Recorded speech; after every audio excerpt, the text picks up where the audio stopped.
Hello everybody, नमस्कार। How are you? I hope आप सभी अच्छे होंगे। मैं गोविंद आज के इस मैथ की क्लास में आप सभी बच्चों का स्वागत करता हूं। आज हम आपके लिए एक मैथ का बहुत अच्छा टॉपिक लाए हैं, सर्कल, जो एग्जाम पॉइंट ऑफ व्यू से बहुत ही महत्वपूर्ण है, बहुत ही इम्पोर्टेंट है। तो आपका ज़्यादा समय वेस्ट बिल्कुल नहीं करेंगे, सीधा अपने टॉपिक पे आते हैं। और हाँ, इस वीडियो को शुरू से लेकर अंत तक अवश्य देखेंगे ताकि आपको कोई भी क्वेरी रहेगा। तो चलते हैं अपने टॉपिक की ओर। क्या समझते हैं कि सर्कल क्या है? सर्कल हमारा जो टॉपिक है, सर्कल। सर्कल इसको हिंदी में क्या बोलते हैं? हिंदी में इसको क्या बोलते हैं? हिंदी में इसको वृत्त बोलते हैं। ठीक है बच्चों, व्हाट इज सर्कल? सर्कल क्या है आपको बता दूं। सर्कल क्या है समझेंगे। किसी निश्चित बिंदु, मैंने एक बिंदु मान लिया, आ रहा समझ में?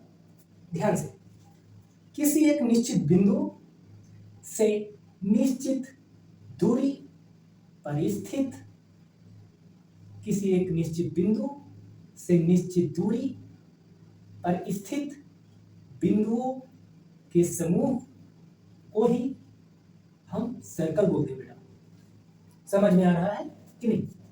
बोलिए। किसी एक निश्चित बिंदु से समान दूरी पर स्थित बिंदुओं के समूह को ही हम सर्कल बोलते हैं। बेटा तो ये देखो, बिंदुओं के समूह से क्या बनता प्रतीत हो रहा है? बेटा बताइए, आप लोग बताइए, कुछ समझ में आ रहा है कि ये डायग्राम क्या बन रहा है? आपको लग रहा है कि ये वृत्त बन रहा है? तो हाँ बेटा, ये वृत्त बन रहा है। क्या बन रहा है? वृत्त। देखो बन गया कि नहीं? इन बिंदुओं के समूह से ही जो आकृति हमको दिख रही है वह वृत्त है। ठीक है, अगर इन बिंदुओं को हम आपस में बिल्कुल जोड़ देते हैं और भी सारे छोटे छोटे बिंदु इनके बीच में रख देते हैं तो ये आपको क्या नजर आ रहा है? सर्कल नजर आ रहा है। समझे? समझे कि नहीं? बिल्कुल गुड। तो यही आपका बेटा क्या हो जाएगा? सर्कल। आया समझ में? ठीक। अब हम स्टेप वाइज आपको बताते हैं इसके जो भी पॉइंट्स होंगे। बस जस्ट अ मिनट। बेटा देखिए, आपको कंसंट्रेट करना पड़ेगा तभी ये टॉपिक समझ में आएगा और एग्जाम की दृष्टि से बहुत ही इंपॉर्टेंट टॉपिक है। तो सबसे पहले आइए देखते हैं, सबसे फर्स्ट नंबर पे स्टार्टिंग बेसिक जो है इसका। बेटा ये क्या है? ये आप कहेंगे ये तो एक बिंदु है। हाँ, ये क्या है बेटा? ये बिंदु है, बिंदु। ठीक, सर्कल के ही अबाउट मैं बता रहा हूं। ठीक, दूसरा पॉइंट आपका हो जाएगा कि एक मैंने बिंदु माना और इसके चारों ओर मैंने एक लाइन खींच दी, रेखा, रेखा मैंने खींच दी। तो इस चीज को हम क्या कहेंगे बेटा? इसको हम कहेंगे कि एक सर्कल है। ये क्या है? सर्कल। ये जो बीच में बिंदु है, अब इसको क्या बोलेंगे हम? इसको बोलेंगे हम केंद्र। क्या बोलेंगे? केंद्र। केंद्र, इंग्लिश में इसको हम सेंटर कहेंगे। क्या कहेंगे? सेंटर। इतनी बात आपको समझ में आई? और ये जो ब्लैक ब्लैक ये गोल गोल रेखा दिख रही है, इसको क्या कहेंगे? इसको हम परिधि कहेंगे। क्या कहेंगे? परिधि। परिधि कहेंगे इसको। समझ में आया? और इंग्लिश में आप इसको बोल दें सरकमफेरेंस। सरकमफेरेंस। ठीक, सरकमफेरेंस। ओके, अगला पॉइंट, अगला पॉइंट 3 नंबर पे आ जाती है बेटा। फिर से एक सर्कल आप बनाइए। सर्कल बन गया, बीच में इसका केंद्र बना देते हैं। ठीक है, अब क्या करेंगे कि केंद्र से खींची गई रेखा, या कहें कि केंद्र से परिधि को मिलाने वाली जो रेखा होती है वह त्रिज्या कहलाती है। केंद्र से परिधि को मिलाने वाली रेखा को हम क्या कहते हैं? त्रिज्या। त्रिज्या कहते हैं। और इसको इंग्लिश में बोलेंगे हम रेडियस। और इसको डेनोट किससे करेंगे? कैपिटल आर से। ठीक, इतना आपको समझ में आया होगा। बहुत सही। अब 4 नंबर पे बेटा देखते हैं, सर्कल एक बना दिए हैं। ठीक है, और हाँ एक बात और, ये सर्कल है, सर्कल के अंदर त्रिज्या आप इनफिनाइट त्रिज्या खींच सकते हैं, कोई लिमिटेशन नहीं है, आप इनफिनाइट त्रिज्या खींच सकते हैं। तो 4 नंबर पे क्या होगा? आपको यहाँ पर सेंटर रखना होगा, सेंटर बनाना होगा, केंद्र।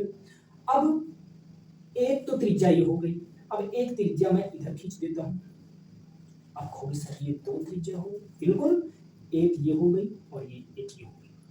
तो क्या इसका दूसरा नाम दिया जा सकता है? बिल्कुल, इतनी तो त्रिज्या होगी और एक त्रिज्या ए और एक त्रिज्या ए, तो इन दोनों को हम क्या कहेंगे कि दो त्रिज्या, इंग्लिश में इसको हम रेडियस बोलते हैं। तो दो त्रिज्या मिलकर एक व्यास बनाती है। क्या बनाती है? व्यास, जिसको हम इंग्लिश में इसको डायामीटर बोलते हैं। ठीक है, इसको इंग्लिश में क्या बोलेंगे हम? डायामीटर। ठीक, तो दो कैपिटल आर से त्रिज्या को मैंने डिनोट किया था। 2r इज इक्वल टू, इसको डायमीटर को हम d से डिनोट करेंगे, तो d ये हो गया बेटा आपका। ये मतलब ये है कि दो त्रिज्याएं मिलकर एक डायमीटर का निर्माण करती हैं। गुड, इतना समझ में आया होगा। और हाँ, इस वृत्त में आप जितनी चाहें उतने व्यास खींच सकते हैं, जितने चाहें आप उतने ही व्यास खींच सकते हैं। ठीक, इनफिनाइट व्यास खींच सकते हैं। जैसे मैंने आपको बताया है कि इसमें आप जितनी चाहें उतनी त्रिज्याएं खींच सकते हैं, इनफिनाइट इसमें भी। ठीक, अगला पॉइंट आपका आ जाता है 5वां नंबर। 5वें नंबर में बेटा आपको बताएंगे, एक सर्कल ले लेंगे, सेंटर बना लेंगे। अब मैंने एक ये लाइन खींच दी। अब ये क्या है? ये जीवा है। क्या है? जीवा। इंग्लिश में इसको क्या बोलेंगे हम? कॉर्ड। इंग्लिश में इसको हम कॉर्ड बोलेंगे। समझ आया? क्या और भी खींच सकते हैं? बिल्कुल, हाँ, एक ये देखो मैंने खींच दिया, ये खींच दिया और ये खींच दिया। अरे सर ये क्या है? इसको तो यहाँ भी खींच दिया। हाँ, ऐसे खींचते खींचते आप भी चले जाइए। लेकिन सर आपने बताया है कि इसको तो व्यास बोलते हैं। हाँ, व्यास बोलते हैं, और इसको जीवा भी बोलेंगे। सबको व्यास नहीं कहेंगे। जो लाइन सेंटर से होकर जाएगी उसी को हम व्यास बोलेंगे और उसको जीवा भी बोल सकते हैं। ठीक है, आप यहाँ भी खींच सकते हो, जीवा कहेंगे इसको, जीवा कहेंगे इसको, जीवा कहेंगे। आप जीवा इन सभी रेखाओं को कह सकते हैं, इन सबको कह सकते हैं, लेकिन व्यास सबको नहीं कह सकते हैं। व्यास सिर्फ केंद्र से जो जाएगी उसी रेखा को व्यास कहेंगे। और ये एक पॉइंट नोट कर लो कि व्यास जो है, व्यास वृत्त की सबसे बड़ी जीवा होती है।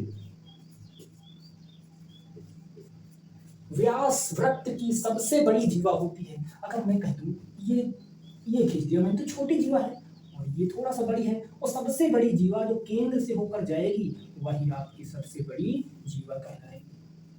इंग्लिश में कॉर्ड बोलते हैं। क्या आपको इतना समझ में आया? एक बार रिपीट कर देता हूँ बेटा। ये बिंदु होता है, बिंदु को अगर किसी सर्कल के चारों ओर, अगर मतलब कोई बिंदु है, इसके चारों कोई रेखा खींच देते हैं गोल, तो उसके बीच में जो बिंदु है वो केंद्र बन जाता है। जैसे कि आपको एक एग्जाम्पल देता हूँ, ये साइकिल का पहिया है, ये साइकिल का क्या है? पहिया। पहिए के बीच में ये देखो ऐसे बना होता है कि नहीं, ये तीलियां इसी में लगी होती हैं बेटा, ये तीलियां जो है इसी में लगी होती हैं। तो ये जो सर्कल बन रहा है, ये पहिया जो साइकिल का पहिया है, इसके बीच में देखो ये जिसमें तीलियां फंसी हुई हैं, यही आपका सेंटर कहलाएगा, केंद्र कहलाएगा। तो उसी की हम बात करते हैं, ये केंद्र है, केंद्र। और ये केंद्र के चारों तरफ ये जो लाइन दिख रही है इसको परिधि कहते हैं। और इस परिधि को ही और क्या कह सकते हैं? परिमाप कह सकते हैं। परिमाप किसका परिमाप? सॉरी, किसका परिमाप है? ये वृत्त का परिमाप है। ये क्या है? ये वृत्त की परिधि भी है और ये वृत्त का परिमाप भी इसको कहेंगे। अगला, त्रिज्याएं। केंद्र से परिधि को जोड़ने वाली जो रेखा होती है उसी को हम त्रिज्या कहते हैं। और अगर दो त्रिज्या हो जाए तो उसको हम व्यास कहेंगे।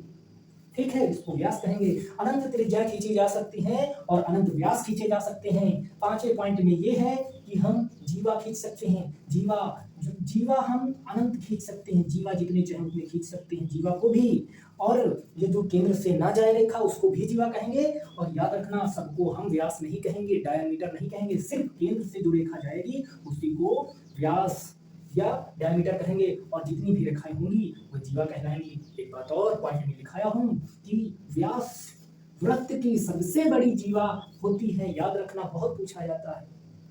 आशा करता हूं कि आपको ये सब अच्छे से समझ में आया होगा। तो मिलते हैं अगले वीडियो में।